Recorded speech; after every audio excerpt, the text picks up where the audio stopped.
7.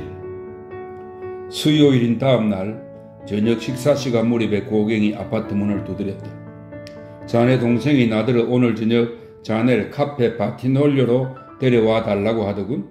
동생은 화랑에서 늦게까지 일해야 한다던데. 아, 이거 아주 재미있는 캔버스들이구만. 봐도 되겠소? 물론 그중 어떤 것은 브라반트에서 그린 것들이고 또 어떤 것은 헤이그에서 그린 것들이요. 고갱은 오랫동안 그 그림들을 응시했다. 서너 번 그가 손을 들어 올리고서 입을 열고 무언가 말하려는 듯 했다. 그러나 그는 자기 생각을 조리 있게 말할 수 없는 모양이었다. 물어서 미안하네만 빈센트. 그가 마침내 말을 꺼냈다. 자네 아마 간질병 환자이지? 빈센트는 자신이 중고품 가게에서 사가지고서 막무가내로 입겠다고 고집을 피워 테오를 아연케 했던 그 양가죽 코트를 막 꿰어 입고 있는 중이었다. 그는 몸을 돌리고서 고갱을 노려보았다. 내가 무엇이라고? 그가 따졌다. 간질병 환자, 신경발작을 일으키는 작자들 말일세? 고갱, 난 그런 건 알지도 못해요. 그런데 왜 묻는지? 글쎄, 자네의 이 그림들은 꼭 캔버스 밖으로 곧장 튀어나올 것처럼 보이거든. 난 자네 작품을 볼 때마다, 그리고 이게 처음이 아니지만 공교롭게도 난 거의 참을 수 없는 신경의 흥분을 느끼기 시작한단 말일세. 자네 그림이 폭발하지 않으면 내가 꼭 폭발해 버릴 것 같은 느낌이 든다고. 자네의 그림들이 나의 어느 부분을 제일 많이 다치게 하는 줄로 아나? 모르겠어. 어디인데? 창자야. 내 속이 온통 꿈틀대기 시작하는 걸세. 내 감정이 너무도 흥분되고 혼란스러워지기 때문에 나 자신을 억누를 수 없을 정도야? 그렇다면 아마도 내 그림을 변이 나오게 하는 완화제로 팔면 되겠군. 말하자면 내 그림을 화장실에 걸어놓고서 매일 일정한 시각에 바라보면 되잖겠소? 이건 진지한 얘기네만 빈센트. 난 자네 그림을 곁에 두고 살 수 없을 것 같아. 일주일 안에 날 미치게 만들고 말 걸세. 갈까요? 그들은 클리시가를 향해 몽마르트르로를 걸어 올라갔다. 저녁 먹었나? 고갱이 물었다. 아니, 당신은? 나도. 바타유로 올라가 볼까? 좋은 생각이요. 돈 좀 있어요? 한 푼도 없는데 자네는 어때? 난 빈털털이에요. 언제나처럼. 태호가 날 밖으로 데리고 나가주길 기다리고 있는 중이었거든. 우리 먹지도 못하겠군. 아무튼 올라가서 오늘의 특별 요리가 뭔지 보기나 합시다. 그들은 르피크로로 들어서 언덕을 올라가다가 오른쪽으로 돌아서 데자베스로로 나섰다. 마담 바타요의 레스토랑엔 잉크로 휘갈겨서 메뉴가 정문 앞에 늘어서 모조 분재들 중의 하나에 꽂혀 있었다. 송아지 고기 요리군. 내가 좋아하는 요리요. 난 송아지 고기를 싫어하는데? 고갱이 말했다. 먹지 않아도 되니 오히려 다행이군. 순 허풍. 그들은 어슬렁어슬렁 거리를 내려가 언덕 발치에 있는 자그마한 삼각 공원지대로 들어갔다. 야, 저기 폴 세잔이 있군. 벤치에 누워 자고 있잖아. 저 바보는 도대체 무엇 때문에 자기 구두를 베개로 사용하는지 알 수가 없단 말이야. 자, 저 사람을 깨워보세. 바지에서 벨트를 끌어낸 고갱은 그걸 두 겹으로 겹쳐 잠자는 사내의 양말이 신겨진 발을 한 대 세게 갈겼다. 아픔의 비명을 내지르며 세잔이 벤치에서 벌떡 일어섰다. 고갱, 이 무도한 사디스트. 이게 자네의 농담이라는 거야? 조만간에 난 어쩔 수 없이 자네 골통을 봐시어 놓겠다고 말 거야. 발을 그대로 드러내놓고 있으니까 거기에 대한 마땅한 대접을 해준 것뿐인데 뭘. 뭐 때문에 당신은 그 더러운 프로방스의 부채를 머리에 베는 거요? 차라리 베개가 없는 게 아야 나을 텐데. 세자는 양쪽 발바닥을 번갈아 문지르고는 투덜거리면서 급히 부채를 신었다. 베개로 사용하는 게 아니야. 내가 자는 동안 아무도 내 부채를 훔쳐가지 못하도록 머리 밑에 받쳐두는 거지. 고갱이 빈센트에게도 고개를 돌렸다. 자넨 이 양반이 말하는 투로 보아 아마 이 사람은 배를 쫄쫄 굶고 있는 화가구나 하고 생각하겠지. 하지만 이 양반 아버지는 은행가인데다 액상 프로방스의 반을 갖고 있는 분이거든. 세잔, 이 사람은 빈센트 반 고흐, 테오의 형이요. 세잔과 빈센트는 서로 악수했다. 세잔, 반시간 전에 당신을 만나지 못한 게 유감인데요? 고갱이 말했다. 그랬다면 당신도 우리와 함께 저녁을 먹을 수 있었을 텐데. 오늘 바타유 레스토랑에 내가 먹어본 것 중에서 정말 최고로 맛있는 송아지 고기 요리가 나오던걸. 그거 정말 괜찮던가 그래? 세잔이 물었다. 괜찮더냐고요? 기막히게 맛있었죠. 안 그런가 빈센트? 그렇고 말고요. 그럼 나도 가서 좀 먹어야겠군. 자네들도 가서 함께 먹지 않으려나? 글쎄, 난 또 한 접시를 더 먹을 수 있을런지 의문이오만 빈센트 자네는 어때? 한 접시 더 먹을 수 있겠나? 난 못 먹을 것 같은데. 하지만 세잔씨가 저렇게 우기는 데야. 자, 고객 착하지 응? 자네 내가 혼자 식사하기 싫어하는 줄 알잖아. 자네 그 송아지 고기가 지겹다면 뭐 다른 걸로 먹으면 어때? 글쎄, 그럼 당신의 소원을 들어주기 위해 하는 수 없이. 자, 가세 빈센트. 그들은 파타유 레스토랑을 향해서 자베스로를 다시 돌아 올라갔다. 안녕하십니까 신사분들? 웨이터가 말했다. 정하셨습니까? 그래, 여기 오늘의 특별 요리를 3인분 갖다 주게. 고객이 말했다. 좋습니다. 그런데 와인은 뭘로? 와인은 3잔. 당신이 고르시지. 그런 건 나보다 당신이 더 잘 알잖소? 보자. 생테스테프, 브로드, 소트렌, 보온이 있군. 이 집의 포마르를 마셔봤소? 고객이 어린아이 같은 숨김없는 태도로 끼어들었다. 난 그게 이 집에 있는 최고 좋은 술이라는 생각이 들던데. 포마르 한 병 갖다 주게. 세잔이 웨이트에게 말했다. 고객은 자기 몫의 송아지 고기와 푸른 완두콩을 금방 허겁지겁 삼키고는 이제 겨우 반쯤 먹은 세잔에게로 고개를 돌렸다. 그런데 말이요 세잔, 고객이 말했다. 듣자하니 졸라의 제작이 수천 부씩 팔렸다고 하던데요.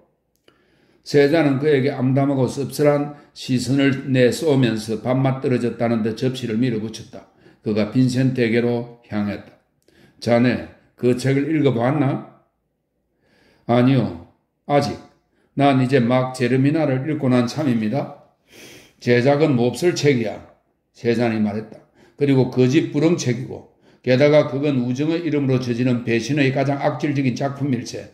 방고 그 책은 한 화가에 관해 쓴 것이라네. 나에 대해서. 에밀 졸라는 나의 가장 오래된 친구지. 엑스에서 함께 자라났으니까 학교도 함께 다녔고 내가 파리로 온 건 오직 그가 이곳 파리에 있었기 때문이었어. 우리가 형제보다 더 가까웠지. 에밀과 나 말이야. 젊었을 적엔 줄곧 우린 어떻게 해서 둘 다 나란히 위대한 예술가가 될 것인가 하고 계획을 짜곤 했지. 그런데 이제 그가 나에게 그런 짓을 하다니? 당신에게 무슨 짓을 했단 말입니까? 빈센트가 물었다. 날 비웃었어. 조롱했다고. 온 파리에다 대고 날 우스갯감으로 만들어버린 걸세. 전에 난 날이면 날마다 나 자신의 빛 이론과 표면의 외형 밑에 숨겨진 실체의 묘사 이론, 나의 혁명적 팔레트 개념 등에 관해 그에게 얘기했지. 그는 내 말에 귀 기울이고 날 복돋아주고 내게서 얘기를 끌어냈지. 그런데 실은 자기 책을 쓰기 위해 나한테서 사뭇 자료들을 끌어모으고 있었던 걸세. 내가 얼마만한 바보인가를 보여주려고 말이야. 와인 글라스를 쭉 비운 그는 다시 빈센트에게 고개를 돌리고서 얘기를 계속했다. 작고 시무룩한 그의 두 눈엔 격렬한 혐오가 서려 있었다. 졸라는 그 책에서 우리들 세 사람을 합해놨다네. 방고, 나와 바질과 거기에다 또 하나 전에 마네의 아틀리에서의 청소를 해주던 불쌍하고 비참한 젊은 녀석을 합해놓았단 말일세. 그 젊은 아이는 화가가 되겠다는 야망을 품고 있었지만 결국엔 절망한 나머지 목매달아 죽었지. 졸라는 나를 망상에 빠져 길을 잘못 든 또 하나의 비참한 녀석으로 묘사했다네. 말하자면 자신이 미술의 혁명을 일으키고 있다고 생각하지만 전통적인 수법으로 그리지 않는 건 다만 그림의 재능이 아예 없기 때문에 그럴 뿐이라는 식으로 묘사했단 말일세.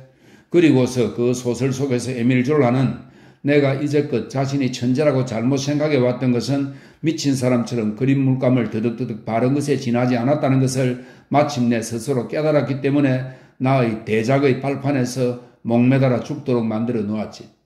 게다가 졸라는 나와 대립되는 인물로서 X 출신의 또 다른 한 미술가를 설정해 놓았는데 그는 가장 진부하고 인습적인 허접 쓰레기 같은 작품을 만들어내는 감상적인 조각가임에도 불구하고 졸라는 그를 위대한 예술가로 그려놓고 있네.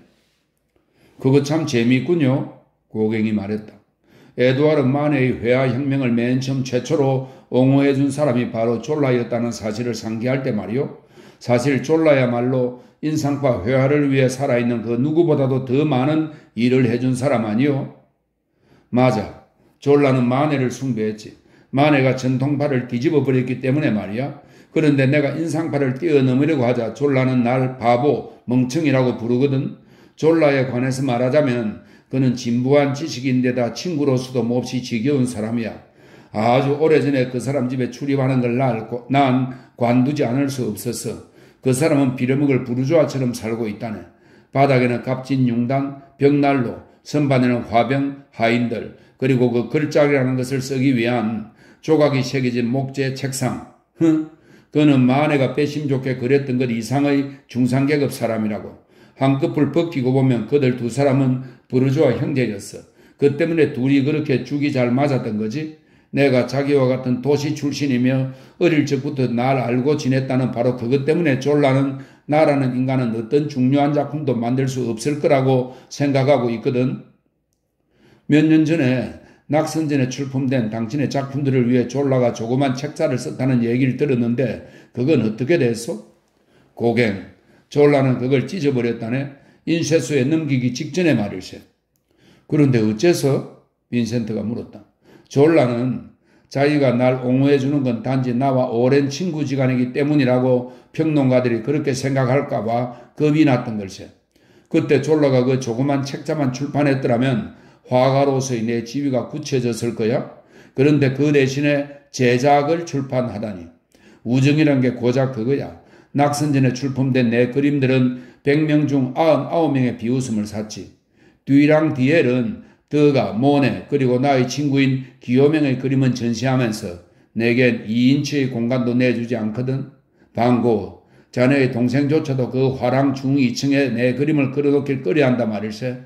온 파리에서 내 그림을 창에 끌어놓겠다는 유일한 화상은 탕기 영감 하나뿐이야. 그러나 그는 배고픈 백만장자에게조차 빵 하나 제대로 팔 줄 모르는 사람인걸?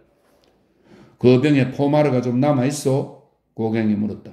아, 고마워요. 내가 졸라에게 반감을 갖고 있는 것은 그가 세탁부들이 대화하는 걸 진짜 세탁부답게 묘사하긴 하지만 그 장면을 떠나 다른 것을 묘사할 때도 깜빡 잊고서 그 문체를 바꾸지 않는다는 점이요.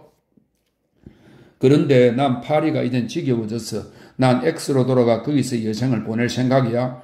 그곳 골짜기로부터 위로 올라가는 한 언덕이 있는데 거기선 시골 풍경 전체가 한눈에 굽어 보이지. 프로방스에 맑고 밝은 햇빛이 있다네.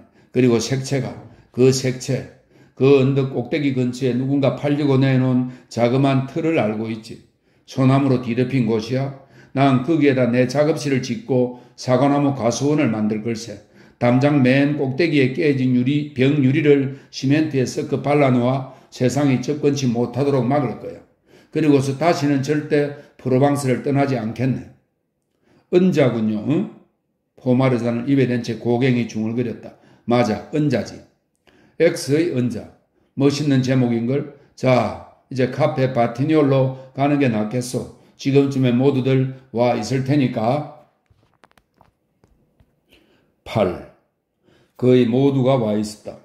로트레크는 자기 앞에다 한 무더기의 받침 접시들을 높다랗게 쌓아놓고 있어서 턱을 받쳐도 될 정도였다. 조르주 쉐라는 앙크탱과 나직하게 얘기를 주고받고 있었다.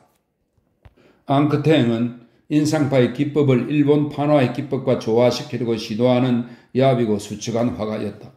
앙리루스는 자기 호주머니에서 과자를 꺼내어 밀크 커피에 살짝 담그고 있었고 한편 테오는 보다 근대적인 비평가인 두 명의 파리지엔과 열띤 토론을 벌이고 있었다.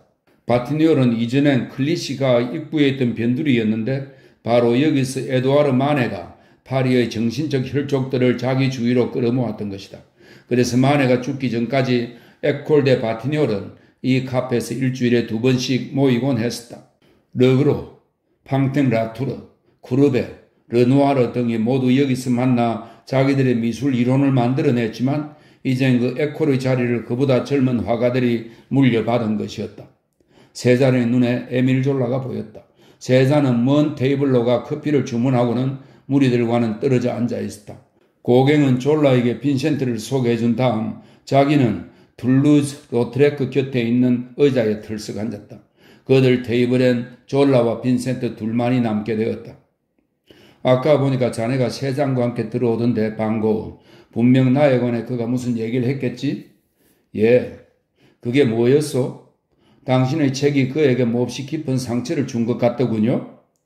졸라는 한숨을 쉬면서 거대한 배가 꽉 끼이는지 자리를 좀 넉넉하게 하려고 가죽 쿠션에 달린 긴 의자에서 테이블을 바깥으로 밀어냈다.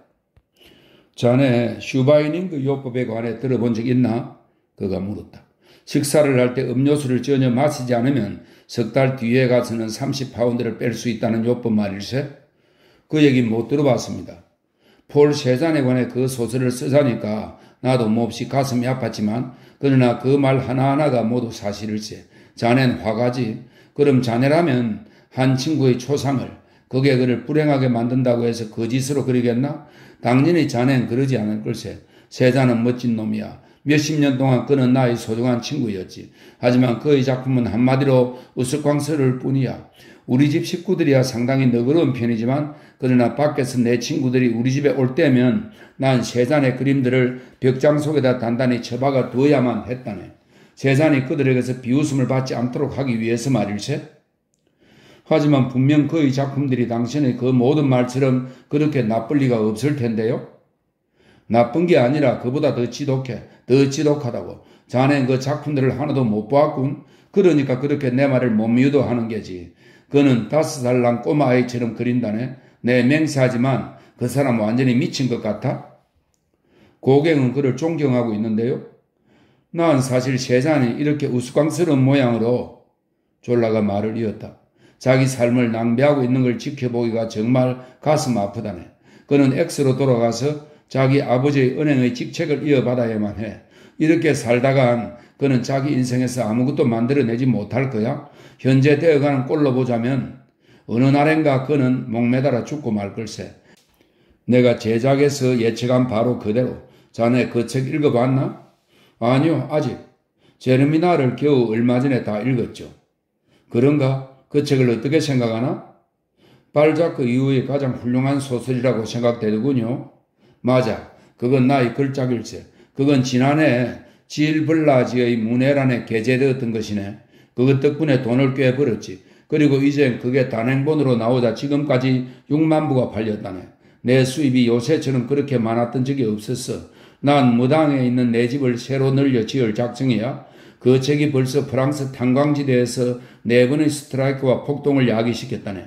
제르미나랑 거대한 폭동을 야기시킬 걸세. 두고 보라고. 그렇게 되면 자본주의여 안녕? 자네는 어떤 종류의 그림을 그리나 뭐시오? 가만히 있자. 고갱이 자네의 이름이 뭐라고 말했더라? 빈센트 반 고흐. 테오 반 고흐가 내 동생이죠? 졸라는 테이블의 석조 표면에다 여태껏 낙서를 하고 있던 연필을 갑자기 놓고서 빈센트를 빤히 응시했다. 그거 참 이상하군. 그가 말했다. 뭐가요? 자네 이름. 그 이름을 전에 어디선가 들었는데? 아마도 내 동생 테오가 당신에게 얘기했었죠? 테오가 그러긴 했지. 그러나 그게 아니야. 잠깐만 기다려보게. 그건 제르미나르였어. 자네 탄광지대에 간 적이 있었지? 예. 벨기에 보리나주에서 2년간 살았죠? 보리나주, 프티밤, 마르카스. 졸라의 커다란 두 눈이 수염 달린 살찐 얼굴에서 툭 튀어나올 것만 같았다. 그러니까 바로 자네가 예수 그리스도의 재림이군. 빈센트의 얼굴이 빨개졌다. 그게 무슨 말씀입니까? 전에 난 보리나주에서 5주일을 지내면서 제르미나르의 자료를 모으고 있었다네. 그런데 그 시커먼 아가리들이 자기들 사이에서 전도사로 일했던 한 예수 같은 사람에 관해서 얘기해 주더군. 목소리를 낮춰요. 제발 부탁입니다. 졸라는 살찐 배 위에 겹쳐 모은 두 손으로 배를 꾹 눌렀다. 부끄러워할 것 없네, 빈센트. 그가 말했다. 자네가 성취하려고 했던 것은 그만한 가치가 있는 것이었네. 단지 자네가 잘못된 매체를 선택했을 따름이지. 종교란 민중들에겐 아무런 쓸모도 없는 것일세. 오직 정신이 미천한 자들만이 약속된 내세의 지복을 위해 현세의 불행을 받아들일 뿐이지. 난 그걸 너무 늦게서야 깨달았죠. 자넨 보리나주에서 2년을 보냈다고? 자네 몫의 음식과 돈과 옷들을 나눠주면서 자넨 죽을 지경에 이를 때까지 일했어. 그런데 그 보답으로 자네 무엇을 얻었나? 아무것도 없어. 세상 사람들은 자네를 미치광이라고 불렀고 교회에서 추방시켰어. 그리고 자네가 떠날 때의 그곳 형편은 자네가 처음 왔을 때보다 조금도 나아지지 않았단 말일세. 형편이 더 나빠졌지요. 그러나 나의 매체는 성공할 걸세. 쓰여진 문자가 혁명을 일으킬 거야. 벨기에와 프랑스에서 그를 읽을 줄 아는 광부는 모두 내 책을 읽었다네. 그 전 지역의 어느 카페, 어느 초라한 오두막집 치고 손가락 때가 잔뜩 묻은 제르미날 한 권을 갖고 있지 않은 곳이 없다네. 그를 읽을 줄 모르는 사람들은 그걸 다른 사람들에게 다시 또다시 읽혀 듣는 걸세. 벌써 4번의 스트라이크, 그리고 이제 12번도 더 일어날 거야. 전국이 일어나고 있어. 제르미날이 새로운 사회를 창조해낼 걸세. 자네의 종교로는 얻을 수 없었던 새로운 사회를. 그러면 그 보답으로서 나는 무엇을 얻는가? 무언가요? 돈. 수천 프랑에다 또다시 수천 프랑. 자네 한 잔 함께 하겠나? 로트레크의 테이블을 둘러싸고 토론이 한창 활발했다. 모든 사람들의 관심이 그쪽으로 쏠렸다. 당신의 그 나의 기법이란 건 어떻게 됐습니까, 쉐라? 손가락 마디를 차제로 꺾으며 로트레크가 물었다. 쉐라는 그 비꼬는 말을 무시했다. 그의 더할 나위 없이 정교한 얼굴 생김과 가면과도 같은 냉정한 표정은 한 남자의 얼굴이 아니라 남성의 아름다움의 본질을 나타내주고 있었다. 욱덴 루드라고 하는 한 미국인이 색채의 굴절에 관해 쓴 새로운 책이 있지요. 내 생각엔 그 책은 헬름홀츠나 슈브랄보다 한 걸음 앞선 것 같아요. 물론 그렇다고 더 슈페르빌의 저서만큼 정말 그렇게 흥미를 돋구는 책은 아니지만 여러분들 모두 그 책을 읽는다면 이득을 얻을 수 있을 겁니다. 난 회화에 관한 책 따위는 읽지 않죠. 로트레크가 말했다. 그런 건 난 문외한들에게나 맡겨버리니까. 쉐라는 흑백 체크무늬 코트의 단추를 열고는 물방울 무늬가 점점이 박힌 큼직한 푸른 넥타이를 곧게 펴었다. 당신 자신이 문외한이요. 쉐라가 말했다. 당신이 색채들을 짐작으로 알아맞혀 사용하는 한은 짐작으로 알아맞추는 게 아니요. 난 본능으로 안단 말이요. 쉐라, 과학은 하나의 방법이야. 고갱이 끼어들었다. 그렇다면 몇 해에 걸친 힘든 노력과 실험으로 얻은 우리의 색채 사용법도 이미 과학적인 것이 되었다는 얘기야. 그걸로 충분치 않습니다. 우리 시대의 경향은 객관적인 제작 쪽으로 기울어지고 있어요. 영감의 시대, 시행착오의 시대는 영원히 사라졌습니다. 난 그런 책들을 읽지 못해요. 루소가 말했다. 두통만 생기니까 말입니다. 그렇게 되면 그 두통을 없애기 위해 난 하루 종일 그림만 그려야 하는 거지요. 모두들 웃음을 터뜨렸다. 앙크땡이 졸라를 향하여 말했다. 오늘 저녁 신문에 제르미날에 대한 공격 기사가 실린 것을 보셨습니까? 아니, 뭐라고 써 있었소? 평론가들이 당신을 19세기의 가장 부도덕한 작가라고 칭했더군요. 맨날 짓거리는 달고 달근 비난이군. 내게 달리 공격할 말을 그렇게도 찾을 수가 없나? 그 평론가들 말이 옳아요, 졸라. 로트레크가 말했다. 내가 보니까 당신 책들은 음탕하고 외설적이던데요? 자네의 그 두 눈으로 봤을 때야 분명 음탕함을 못 알아볼래야 못 알아볼 수 없었겠지? 자네 그걸 즐겼군, 로트레크. 보이, 졸라가 외쳤다. 여기 이 사람들한테 술을 쫙 돌려. 이젠 꼼짝없이 치러야 되겠군. 제자니 앙크탱에게 중얼거렸다. 졸라가 술을 사면 그건 1시간 동안 그의 강의를 들어야만 된다는 뜻이거든. 웨이트가 술을 내왔다. 파이프에 불을 붙이면 화가들은 친근하게 바싹바싹 다가서 둥그렇게 모여들었다. 나선형으로 퍼지는 가스램프의 불빛이 실내를 밝히고 있었다. 다른 테이블에서 주고받는 이야기 소리는 낮은 화음처럼 들렸다. 사람들은 내 작품들을 부도덕하다고 부르지. 졸라가 말했다. 로트레크 자네의 그림을 부도덕하다고 여기는 것과 똑같은 이유에서 말이야. 대중은 예술에 있어서 도덕적 판단이 끼어들 여지가 없다는 사실을 납득하지 못한단 말일세. 예술은 도덕을 초월한 것이거든. 인생도 마찬가지지. 적어도 내게 있어서 외설적인 그림이나 책이란 것은 없네. 다만 보잘것없는 착상으로 보잘것없이 만들어진 것들이 있다 뿐이지. 톨루즈 로트레크가 그린 장부는 그가 그 장부의 겉모습 밑에 숨겨진 아름다움을 표출해냈기 때문에 도덕적인 것이 된단 말일세. 그러나 부그르가 그린 청순한 시골 처녀는 감상적으로 그리고 쳐다보기만 해도 토하고 싶을 만큼 지긋지긋하게 달짝지근하게 그려졌기 때문에 부도덕한 것일세. 맞아요. 그렇지요. 테오가 고개를 끄덕였다. 빈센트는 그들 화가들이 졸라를 존경하고 있지만 그건 그가 성공한 사람이기 때문이 아니라 그가 그들 화가에게는 신비롭고 어려워 보이는 매체로 일하기 때문이라는 사실을 깨달았다. 화가들은 졸라의 말에 바싹 귀 기울이고 있었다. 보통 사람들의 두뇌는 모든 걸 이원적인 면에서 생각하거든. 빛과 그림자, 쓴맛과 단맛, 선과 악. 그러나 그런 이원성은 본래 존재하지 않는 걸세. 세상엔 선도 악도 없어. 다만 존재와 행위가 있을 뿐이지. 우리가 어떤 한 행동을 묘사할 때 우리가 묘사하는 것은 삶 그 자체란 말일세. 그 행동을 어떤 이름으로 명명할 때 우린 개인적 편견의 영역으로 빠져드는 거야. 하지만 에밀, 테오가 말했다. 도덕적 규범이 없다면 대중은 어떻게 합니까? 도덕이란 종교와 같은 것이죠. 톨루즈 로트레크가 말을 이었다. 대중들로 하여금 그들 삶의 추한 면에 대해 눈을 감도록 만들기 위한 마취제란 말입니다. 졸라, 당신의 초도덕성은 아나키즘에 불과해요. 쉐라가 말했다. 그것도 허무주의적인 아나키즘이죠. 그런 건 이미 시도되었지만 아무 효과도 없습니다. 물론 어떤 일정한 규칙은 있어야만 하겠지? 졸라가 동의했다. 그러나 대중복지라는 게 개인의 희생을 요구하고 있거든?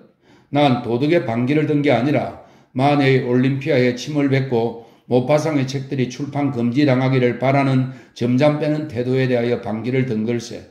오늘날 프랑스 도덕은 전적으로 섹스면에만 국한되어 있네? 사람들로 하여금 자기가 좋아하는 사람들과 자게하라. 그거지. 난 적어도 그보다는 고상한 도덕을 알고 있네. 그 얘기를 들으니 내가 몇 년 전에 열었던 한 만찬회가 생각나는군? 고객이 말했다. 내가 초대한 사람들 중에 하나가 당신도 잘 알겠지만 당신의 정부가 참석하는 만찬회에는 난 내 아내를 데리고 나갈 수가 없어요. 라고 말하는 걸세.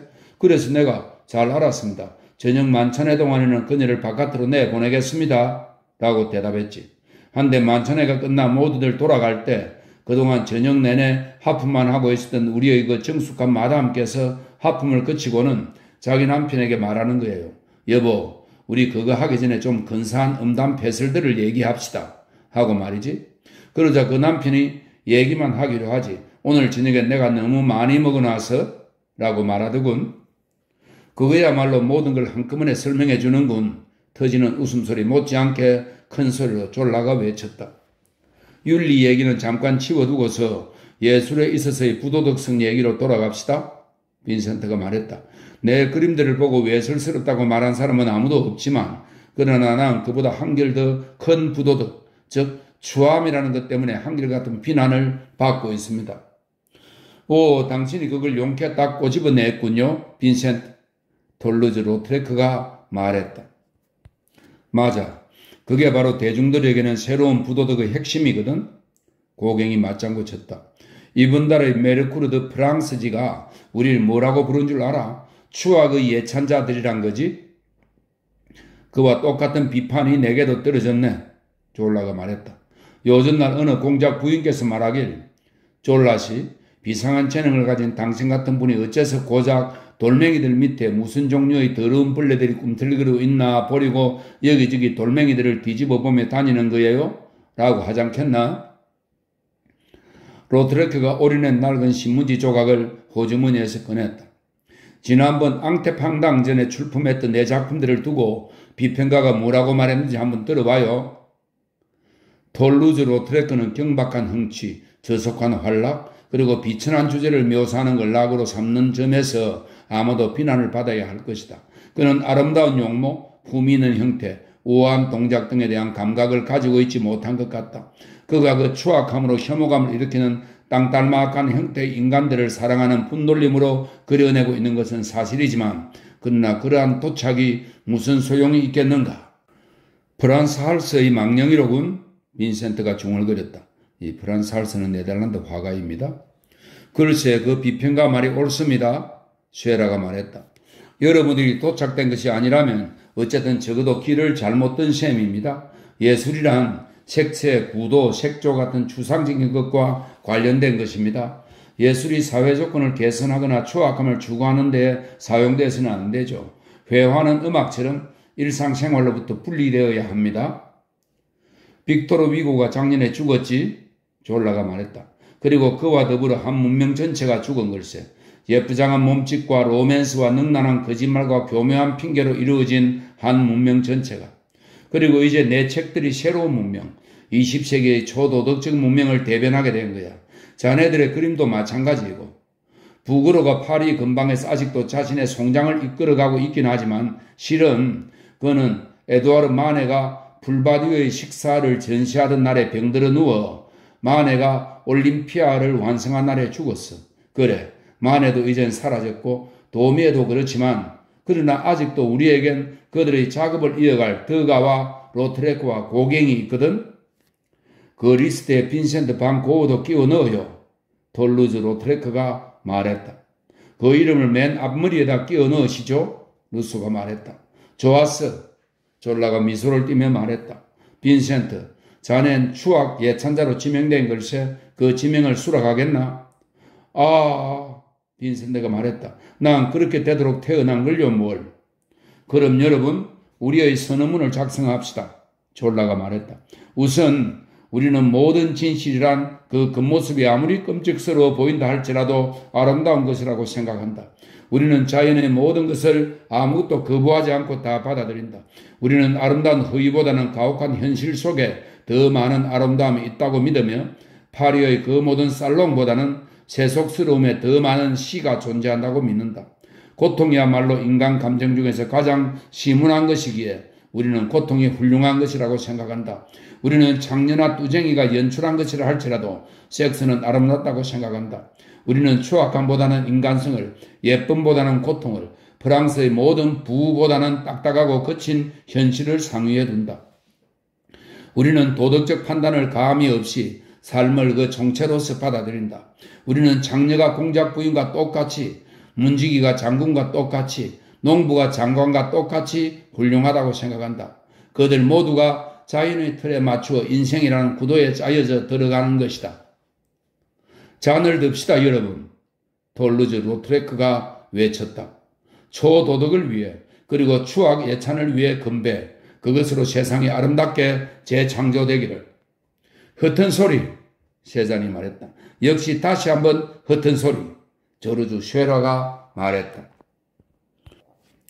9. 6월 초에 테오와 빈센트는 몽마르트의 르피크로 54번지에 있는 새 아파트로 이사했다. 그 집은 라발로에서 아주 조금 떨어진 곳에 있었다. 글리스가 쪽을 향해 몽마르트르로를 몇 블록 올라가다가 구불구불한 르피크로로 들어서 물랭드라 갈레트를 지나 외진 언덕 꼭대기 지역 안으로 거의 들어설락 말락한 지점까지 올라가면 되었다. 그들의 아파트는 3층에 있었다. 방 3개, 작은 내실 하나, 그리고 부엌으로 이루어진 아파트였다. 그 실은 테오의 아름다운 고풍의 장과 루이 필립 왕조풍의 가구와 파리의 추위를 막아줄 커다란 스토브가 있어서 꽤 안락해 보였다.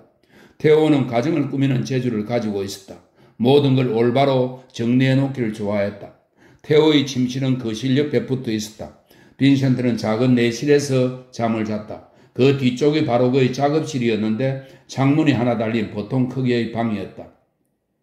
형, 이젠 코르망의 화실에 더 다닐 필요가 없을 거야? 테오가 말했다. 두 사람은 거실에서 가구들을 이렇게 놓았다 저렇게 놓았다 해보고 있는 중이었다. 그렇지. 고맙게도 말이야. 그렇긴 하지만 여자 나체화를 몇 개 그려야만 하는데? 테오는 장 맞은편에 소파를 놓고서 잘못된 것이 없나 방안을 찬찬히 훑어보았다. 요즘 얼마 동안에 완성된 유화 캔버스를 하나도 못 만들어냈지 형? 테오가 물었다. 그래. 어째서? 그림들 무슨 소용이 있겠니? 내가 색 배합을 제대로 할 수 있을 때까지는. 이 안락의자는 어디에다 놓을 거냐 테오? 램프 아래에다? 아니면 창문 옆에다? 하지만 이제 내 작업실이 생겼으니까. 다음날 아침 해와 함께 일어난 빈센트는 그의 새 작업실에다 이젤을 배치해놓고 틀에 캔버스를 얹고 테오가 사다 준 반짝거리는 새 팔레트를 펼쳐놓고는 붓들을 부드럽게 했다. 테오가 일어날 시각이 되자 그는 커피를 얹어놓고서 바삭바삭한 가꾸운 클로아상을 사러 빵집으로 내려갔다. 아침 식탁에 마주 앉자 태호는 빈센트의 열에 들던 흥분을 느낄 수가 있었다. 그런데 빈센트, 태호가 말했다. 형은 이제 석 달간 학교에 다녔어. 아, 코로망의 화실을 말하는 게 아니야. 파리라는 학교를 말하는 거라고. 형은 300년 사이에 유럽에서 이룩된 가장 중요한 회화를 보았어. 그러니까 이제는 형도 준비를 하고서. 빈센트는 반밖에 먹지 않은 아침 식사를 밀어붙이고는 벌떡 일어섰다. 나도 이젠 시작해야 될 것 같아. 앉아요. 식사를 마저 다 끝내라니까. 시간은 많아. 걱정할 게 없어. 형에게 물감과 캔버스를 도매로 사다 줄게. 언제나 수중에 잔뜩 가지고 있도록 말이야. 그리고 또 형의 이빨도 수술을 받는 게 좋겠어. 난 형을 완전히 건강한 상태로 만들어주고 싶거든. 그리고 제발 부탁인데 형, 작업을 천천히 그리고 꼼꼼하게 하라고.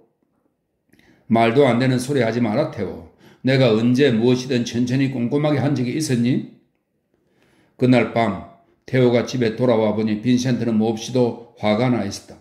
지난 6년간 가슴 아픈 처지에서도 그의 작업은 솜씨면에서 계속 진보해 왔는데 이제 모든 것이 그를 위해 편안하게 마련된 지금 그는 굴욕적인 무능력에 직면해 있었던 것이다. 10시가 되어서야 겨우 태호는 빈센트를 진정시킬 수 있었다. 저녁을 먹으러 나왔을 땐 빈센트의 자신감도 얼마간 돌아와 있었다. 태호는 창백하고 지친 모습이었다. 그 뒤를 이은 몇 주일간은 두 사람 모두에게 고문이었다. 태호가 화랑에서 돌아와 보면 빈센트가 뜨는 소란이야 100가지도 넘을 테지만 어쨌든 언제나 그는 한 가지 무슨 소란을 벌이고 있곤 했다. 문에 걸린 튼튼한 좌물쇠도 전혀 아무 소용이 없었다. 빈센트는 새벽 이른 시각까지 그의 침대에 걸터앉아 그와 말씨름을 하는 것이었다. 태호가 잠에 골아 떨어지면 빈센트는 어깨를 흔들어 깨워 일으켰다. 그렇게 뚜벅뚜벅 걸어난지 말고 잠깐 가만히 앉아있어 봐요. 어느 날 밤에가는 태호가 애원을 했다. 그리고 그 빌어먹을 압생트는 그만 마시라고. 압생트 많이 마신 덕분에 고갱이 자기 색채를 개발해낸 건 아니니까. 자, 내 말 좀 들어봐 형. 이 지긋지긋한 바보. 형은 자신의 작품을 비평적인 눈으로 보기 전까지 자신에게 적어도 1년이라는 시간 여유를 주어야 해. 그렇게 자신을 속상하게 만든들 무슨 소용이 있겠어? 형은 점점 말라가고 신경질적으로 변해가고 있거든. 그런 상태로는 최선의 작업을 할 수 없다는 걸 형도 알 텐데. 뜨거운 파리의 여름이 왔다. 태양이 온 거리를 불태웠다. 파리지앵들은 새벽 1~2시까지 자기들이 좋아하는 카페 테라스에 앉아 차가운 음료수를 홀짝거렸다. 목마르뜨러 언덕에는 갖가지 꽃들이 요란한 빛깔로 피어났다. 숲과 뚝과 서늘한 푸른 풀밭을 헤치며 온 파리 시가지를 가로질러 생강은 반짝이며 구불구불 흘러갔다. 아침마다 빈센트는 이젤을 등에 메고 그림 그릴 만한 곳을 찾아 나섰다. 네덜란드에서는 이렇게 끊임없이 내리쬐는 뜨거운 태양을 보지도 못했거니와 이렇게 강렬한 원색을 보지도 못했다. 저녁이면 거의 언제나 그는 때맞추어 돌아와서는 구필 화랑 중2층을 둘러싼 뜨거운 토론에 합세했다. 어느 날 고갱이 찾아와 그에게 색 배합하는 방법을 보여주었다. 자넨 이 물감들을 누구한테서 사나? 그가 물었다. 태호가 도매로 사다 주는데 자넨 탕기 영감의 고객이 되어야 해. 그 영감의 가격이 파리에서 제일 싸거든. 게다가 그는 한 푼도 없는 사람한테도 외상을 준다 말일세? 그 탕기 영감이라는 사람이 누구지? 전에도 당신이 그 사람 얘기를 하는 것을 들었는데 아직도 못 만나봤단 말인가? 이런 한시와빛 만나보자고. 내가 여지껏 만난 사람들 중에서 진짜 가슴에서 우러나오는 교문이즘을 신봉하는 사람은 자네와 그 영감 딱 둘밖에 없었다네. 자네의 그 멋진 토끼들 장식 모자를 쓰고 함께 클로젤로로 내려가 보세. 르피크로를 구불구불 내려가면서 고갱은 탕기 영감의 얘기를 들려줬다. 그는 파리에 오기 전엔 석고일을 했다네.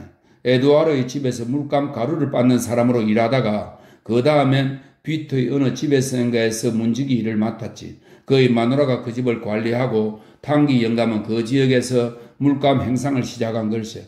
그는 피사로, 모네, 세잔을 만나게 되었는데 그들 모두가 그 영감을 좋아하는 까닭에 우리들도 전부 그 영감한테서 물감을 사기 시작한 거야.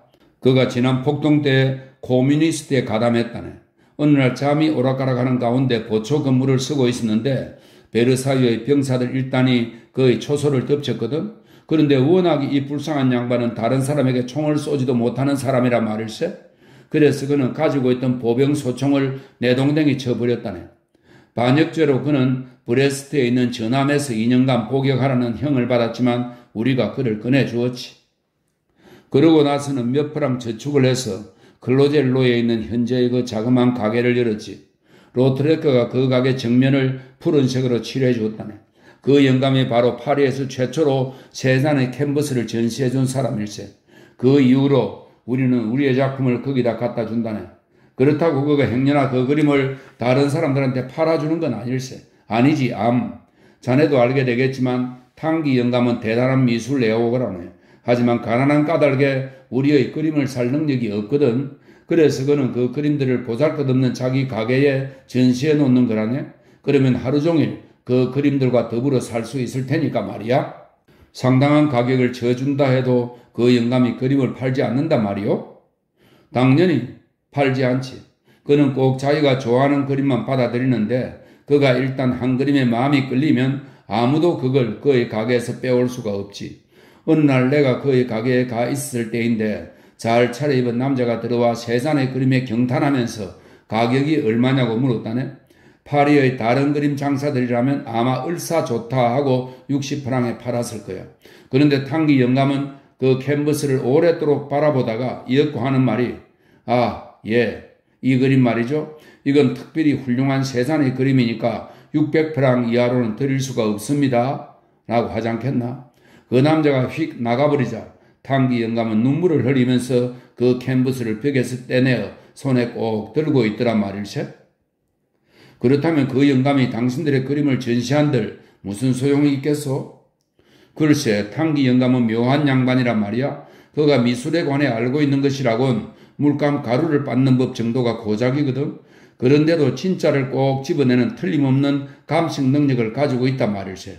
그 영감이 자네의 캔버스를 달라고 청하면 그에게 주게. 그러면 자넨 파리 미술계에 정식으로 가입하는 셈이지. 여기가 클로젤로야. 자, 꺾어져 들어가 볼까? 클로젤로는 데마르티르로와 앙리 모니에로를 연결하는 한 블록으로 이루어진 거리였다.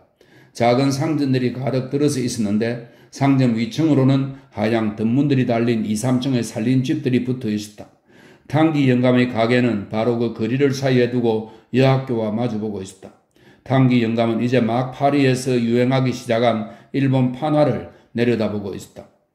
영감, 내가 친구를 하나 데려왔어요. 빈센트 반 고흐라고. 이 사람도 열렬한 코뮤니스트랍니다. 내 가게에 와주다니 반갑구려.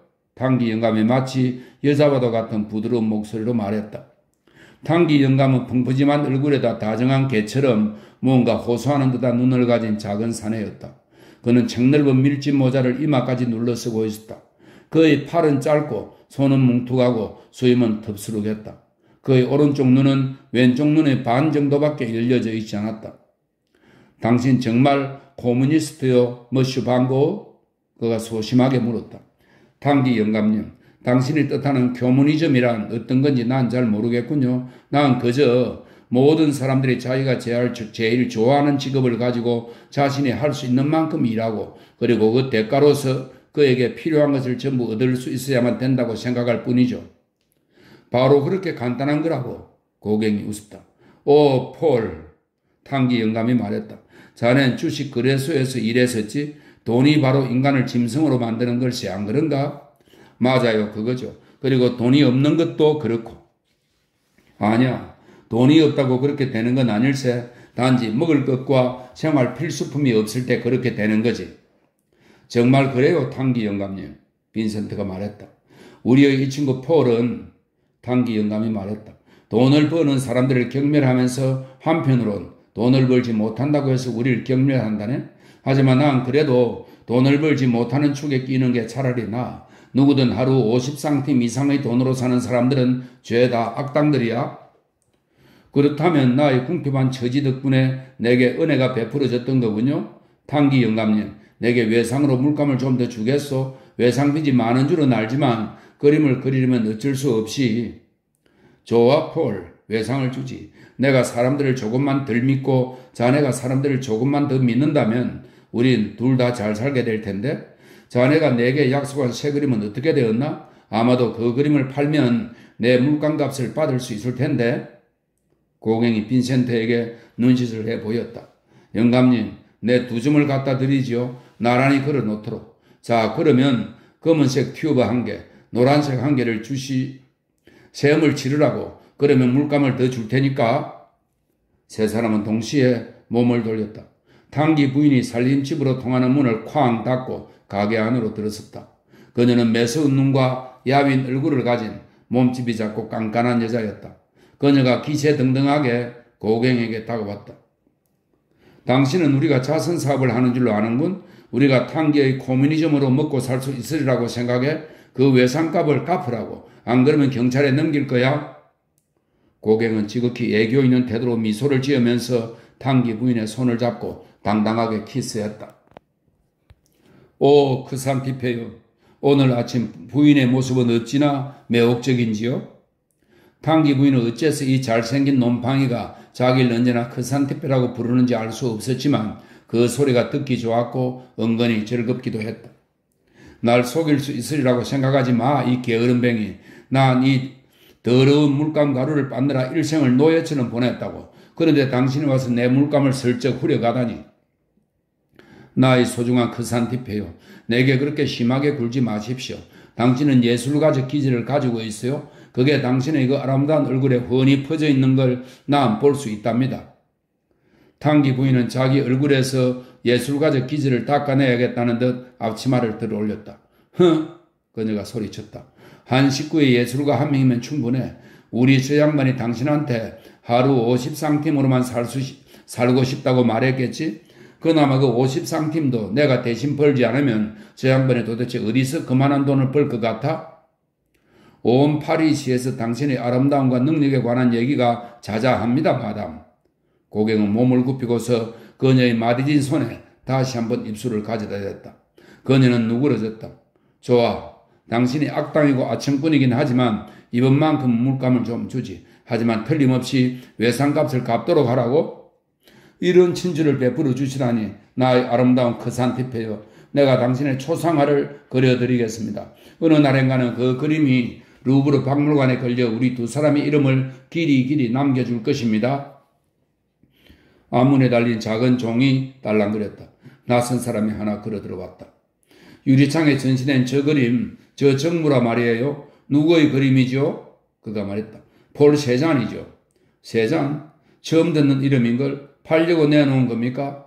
아, 아닙니다. 유감스럽게도 그건 이미.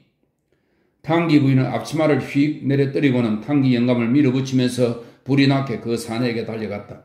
물론 팔려고 내놓은 거죠. 아름다운 정무라예요. 안 그래요? 저런 사과들을 전에 보신 적이 있나요? 그 그림에 경탄하시니까 말인데 당신에겐 싸게 팔지요. 얼마요?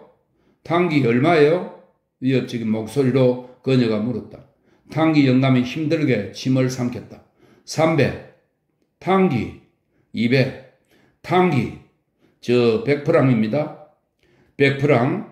손님이 말했다. 이름도 없는 화가인데 그거 너무 비싼 것 같군요. 난 그저 25프랑 정도 쓸 계산이었는데. 탕기 부인이 창에서 캔버스를 떼어냈다. 이보세요 손님. 이건 큰 그림입니다. 4개의 사과가 그려져 있어요. 사과 4개에 100프랑. 그런데 당신은 25프랑만 쓰고 싶단 말이죠. 그러면 사과 하나만 가져가면 되지 않겠어요? 남자는 그 캔버스를 잠시 꼼꼼히 쳐다보다가 이었고 말했다. 좋아요. 그렇게 하면 되겠군요. 그 사과를 캔버스에서 세로로 잘라내 주세요. 그러면 가져가지요. 살림집으로 다시 달려가 가위를 가지고 나온 탕기 부인은 맨 끝에 있는 사과를 잘라냈다. 그녀는 그것을 종이에 싸서 남자에게 건네주고는 25프랑을 받았다. 남자는 종이 꾸러미를 팔에 끼고 걸어나갔다. 아, 내가 좋아하는 세잔이. 탕기 영감이 신음하듯 말했다.